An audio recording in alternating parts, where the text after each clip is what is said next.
Hello everyone, it's the Wellness Doctor, Dr. Jeffrey Clark from Marketplace Chiropractic Wellness Center. And today in the state of Washington is the first day where everyone in the state is required to wear a face covering when in public. And there's certainly a lot of controversy over masks. Some people are very pro-mask, some people are very anti-mask. For March and April and May and up until June 8th, businesses were not required to wear masks, including chiropractic. And as a courtesy to our patients, if we felt they were higher risk or they requested a mask, we certainly were grateful enough to do that for them. But I've had people shaming me on social media that if I didn't wear a mask, I would have blood on my hands. And we successfully saw hundreds and hundreds of patients over those months with no infections to myself or any of my patients. So the risk, I don't know how high the risk actually is. I don't know how protective cloth masks are. We're seeing, they said in Washington, all we need is a bandana. But here's where I'm putting my money. I'm putting my money on the immune system. So we see all these people, regardless of what side of the mask fence you're on, you should wear masks, you shouldn't wear masks. We're going to die if we don't wear masks. Masks don't do any good. No matter what side of that fence you're on, what we should focus on is strengthening our immune system, or at least not weakening our immune system. I think the immune system's strong enough if we do the right things, but when we do dumb stuff and don't live congruently with our innate genetic programming, we are not going to support the immune system the way we should. So we're seeing a lot of information on you should wear masks to help avoid COVID-19 and coronavirus. Instead of saying, what can we do to get healthier? So we have a very medically oriented approach versus what I would associate with a wellness approach or a health approach. How can we be healthy instead of trying to avoid being sick? So with the immune system, there's different types of immunity. I'll just read a few notes here so I don't forget anything. Now, we're born with an innate immunity. We talk in chiropractic about our innate intelligence. Innate means inborn. Well, we have an innate immunity. So when we come out of the womb, we've got something. And that level of innate immunity coming out of the womb might depend, were you a vaginal birth or a C-section, because we're getting a lot of mama's microbiome passed along to us, all those cooties as we come through. Oftentimes a C-section is a little more sterile. Now they're trying to do some swabbing to make things a little bit better. But in the past, they didn't know that. Secondly, are you breastfed or bottle fed? A lot of immune agents come naturally through breast milk. That's where Mother Nature comes in. That's what we're supposed to be doing is breastfeeding our offspring, just like you would a dog or a cat or a cow. And that's why cows give milk. It's for their calves, not for human consumption. The next type is adaptive immunity. So when you're a little kid and you go to preschool, you come home with that runny nose, you got snot dripping all down you. That's where your immune system is building up its own immune library. And that goes through life. And that's where the topic of herd immunity comes. And they say, well, 70% of the population needs to be exposed to germs, whether naturally exposed or through some sort of vaccine, but that, I don't know what that exact number is, because if enough people are exposed to a germ and become immune to it, we can spread that naturally. And that's where true health lies, because you cannot depend on other sources. Passive immunity, it's borrowed from another source. We can, somehow become immune through other agents. And then there's immunizations. And I caution people, an immunization is not the same as a vaccination. An immunization means you're actually immune to it. A vaccination just means that they've injected you with a bunch of chemicals and germs and virus parts and proteins and synthetic agents in hopes that you might become immune for a short period of time. Because remember, they always need those boosters, because they're saying that those vaccinations need to be upgraded over and over and over. So in the past, chiropractors talked about the autonomic nervous system in great detail in its conjunction with the immune system. So the autonomic nervous system and the immune system. And now there's even chiropractic organizations that say, just stick to back pain, don't talk about any of that other stuff, blah, blah, blah. I'm not a member of those organizations, but let's just talk about different aspects of the immune system. So we have the motor system, which supplies our muscles. If I want to, move my arms, my brain sends signals to the muscles along my arms, and that's how the motor system pretty much covers all movement, musculoskeletal movement, and our ability to fight gravity in three-dimensional space. So we can walk and run and dance and things like that. Then we have the sensory nervous system. Those are nerves from the body up to the brain.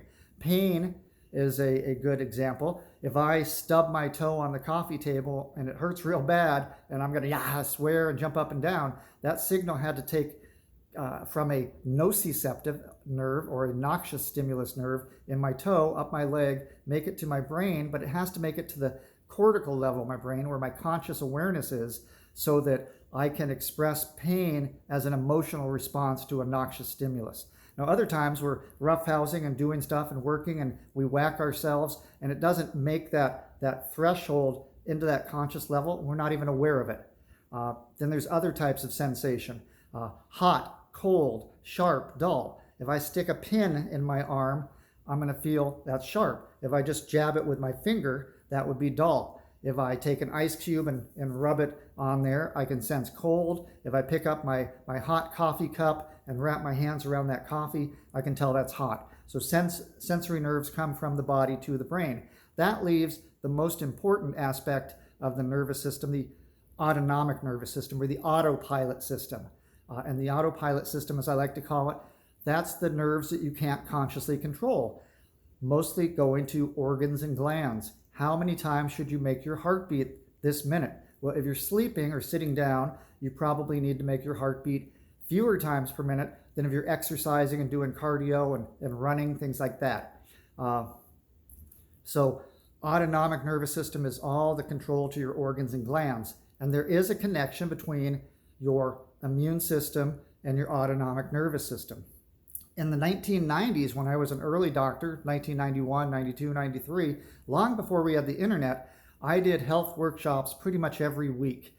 And this is where I had the forum to teach people about true health. Now, since the internet, everybody just goes to Dr. Google and they try to figure it out for themselves. But I can make a video on YouTube, share this, and then you can get that access as well. So you're learning something from me. So the central autonomic neural networks are formed of peripheral immune status via numerous communicating pathways. Let's just get a sip of water here. So the physiology of the autonomic nervous system function and regulation involves numerous complex dynamics and integrated steps, which are involved in mediating neuroimmune reaction. So your immune system and neural pathways are related. So if we take care of our autonomic nervous system via chiropractic, for example, then we're going to have better expression. Now, there's two halves of the autonomic nervous system, what we call the sympathetic branch and the parasympathetic branch. They should work in harmony. And then we have to be concerned with what is the activity level of those nerves and the autonomic nervous system. In other words, how much fuel is in your tank. So fight or flight mode is when we're pushed into too much sympathetic tone. If we're being chased by a tiger, it's very appropriate, but it's based on acute stress. We're programmed for acute stress. We're not programmed for chronic stress. And as we have more and more chronic stress, which we have tons of this time of our lives, the year 2020 is nothing but chronic stress. That's going to push us into that sympathetic tone where immune function is actually decreased because we're worried about running away from a tiger that's chasing us. We're not worried about fighting off germs. We're not worried about so many other things. We see an increase in blood pressure. We see an increase in the cholesterol that clots wounds. Because if we're sliced by the tiger, we need to clot those wounds. We see a decrease in sexual function because we're not worried about procreating when we're worried about becoming lunch. And also, our digestive response decreases, again, because that's a parasympathetic response. So as sympathetics go up, parasympathetics go down. And so a natural physiologic reaction is high blood pressure, high cholesterol, decreased sex function, decreased digestive function. And those are 4 of the most common medications that we have in America. Now, coincidentally, if you're on blood pressure medication, cholesterol medication, and had a flu shot, you're in the highest risk category if you do get coronavirus for having an adverse reaction, including death. So that's why we preach, how can we get healthy without taking medication? Because medication doesn't make you healthy. It just changes numbers on a lab report. And those numbers, if you still die, they say, look, the medication worked. His blood pressure was lower, his cholesterol was lower, but his lifespan was not. So medication does not equal health. So we have the autonomic nervous system. It's shifted to the sympathetic for most people because of stress. We're releasing cortisol, things of that nature, and we're decreasing our immune response. So if you want to fight bad germs, you'd better have a healthy immune system, which means you better have a healthy nervous system and a healthy autonomic nervous system that's balanced between sympathetic and parasympathetic. So let's look at some of the other studies that I've pulled up here. And these are the things I used to talk about, 25 years ago. Here's one from Sloan Kettering Cancer Institute. Did a study that revealed people under chiropractic care had immune systems that were 200 to 400% stronger than those who were not under chiropractic care. So got that one. Here's one for people with HIV, human immunodeficiency virus. So here's another virus. And this research journal said that people were under care with chiropractic or not under care. They were going to their medical physicians who were monitoring their HIV status. And they found out that those under chiropractic care had a 48% increase in immune system response cells, specifically CD4 cells, over a 6-month period where they monitored them from pre to post.